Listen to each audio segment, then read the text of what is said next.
एक दफा का जिक्र है कि गर्मियों की बात थी। एक शहर में आयशा नामी लड़की की शादी एक बहुत बड़ी ज्वाइंट फैमिली में हुई। जिस खानदान में इसकी शादी हुई वो बहुत बड़ा था। अभी इसकी शादी को चंद ही दिन गुजरे थे। वो अक्सर सोचा करती, ऊपर वाले, मुझे अपने घर वालों की बहुत याद आती है। मुझे हिम्मत और तौफीक दे कि आगे ज़िंदगी में सबको मैं खुश रख सकूं। एक रोज सुबह ए बहू रानी, ये मायके के कपड़े क्यों पहने हैं? कहा था ना वो कपड़े पहने जो ससुराल की तरफ से आए हैं। और इतना देर से क्यों जागी हो? टाइम पे जागा करो। जो आदतें माँ बाप के घर से सीख आई उसे वहीं पे छोड़ दो। माफ़ कीजिएगा अम्मी जान, मगर सर में बहुत शदीद दर्द है, जिसकी वजह से जो सामने कपड़े नजर आए वही पहन लिए। आइंदा वक्त से जागूंगी। ये तो वक्त ही बताएगा बहू रानी। खैर 10 से 15 मेहमान आ रहे हैं शादी की मुबारकबाद देने के लिए। लिहाजा 20 रोटियां, कोफ्ते, चावल, पालक पनीर, साग ये सब बना लेना। दावत की इतनी बड़ी लिस्ट सुन के आयशा खामोश हो जाती है, पर परेशान हो जाती है कि सारा सब कुछ अकेले वो कैसे करेगी। अरे ऊपर वाले, मदद करिएगा मेरी। कैसे बनाऊंगी ये सब कुछ अकेले में? इतना थोड़ा वक्त है। चलो कोशिश करती हूँ। लिहाजा आयशा खाना बनाने में मसरूफ हो जाती है। खाना बनने के बाद तमाम मेहमान खूब पेट भरकर खाना खाकर रुखसत हो जाते हैं।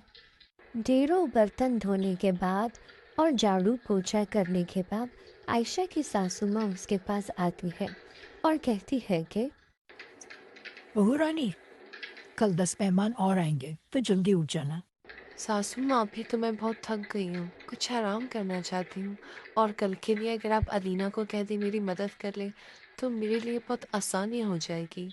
ओहो, लगता है माँ बाप ने बिना कुछ सोचे समझे अपना बोझ हम पर आके फेंक दिया। सुनो बहू रानी, इस घर की औरत तुम हो, मेरी बेटी नहीं। और ये बहाने बनाना छोड़ दो। शादी एक दिन की जिम्मेदारी नहीं, सारी जिंदगी की जिम्मेदारी होती है। लिहाजा हर दिन तुम्हें एक काम करना होगा, समझी तुम? आयशा यह सुनकर बहुत परेशान हो जाती है मगर खामोश रहती है। उधर ही अलीना अपनी सहेली के साथ स्टार प्लस के ड्रामे देख रही होती है। मोबाइल, टीवी और शॉपिंग ये इसकी फेवरेट हॉबीज होती है। बाकी इसके अलावा वो किसी चीज़ में कोई दिलचस्पी नहीं दिखाती। अरे ओ आयशा, मेरी दोस्त और मेरे लिए 2 कप चाय, विंग्स और बर्गर बना के लाना, जल्दी इसी वक्त। सुन रही हो ना? बेबी तो नहीं हो गई हो? यार अलीना, तुम्हें पता है अली ने मुझे फाइनली प्रपोज कर लिया। यस, अब से ही मजा आएगा। उसे मैं बहुत टफ टाइम दूंगी। यार क्या बताओ। अरे वाह, मैं तुम्हारे लिए बहुत खुश हूँ। आयशा अपने कमरे में परेशान सोच रही होती है कि ऊपर वाले मेरी मदद फरमा। इतना सारा काम, वो भी रोज रोज का, मुझे अकेली मैं कैसे करूँगी? मेरे लिए रास्ते आसान कर दे ऊपर वाले।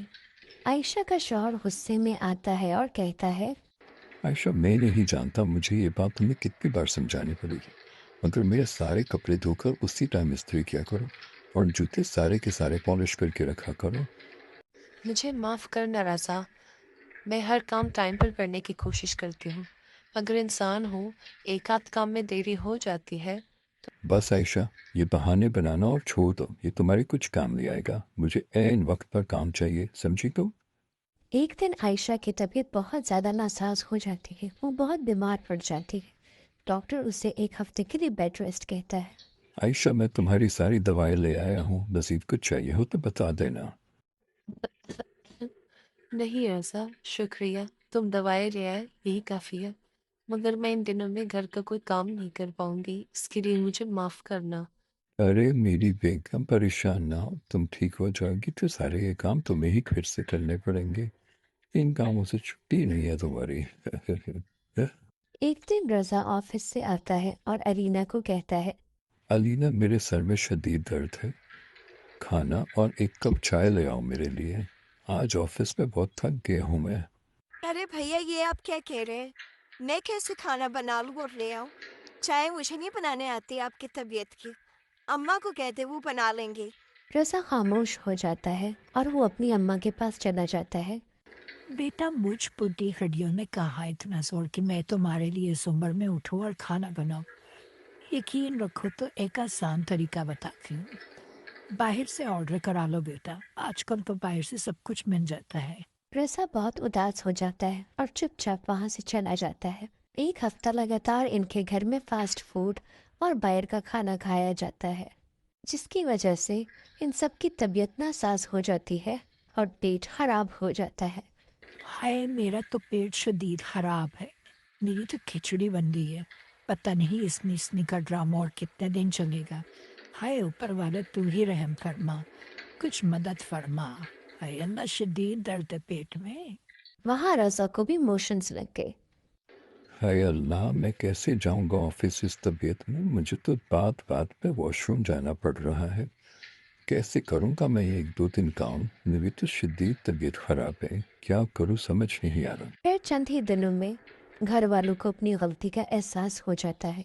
सासू माँ कहती है, लहजा बेटे, मैं बहुत शर्मिंदा हूँ। लगता है आयशा बहू रानी पर हमने उसकी ताकत से ज़्यादा जिम्मेदारी डाल ली, इसलिए वो बहुत ज़्यादा बीमार हो गई। आइंदा के लिए हमें एहतियात करना चाहिए।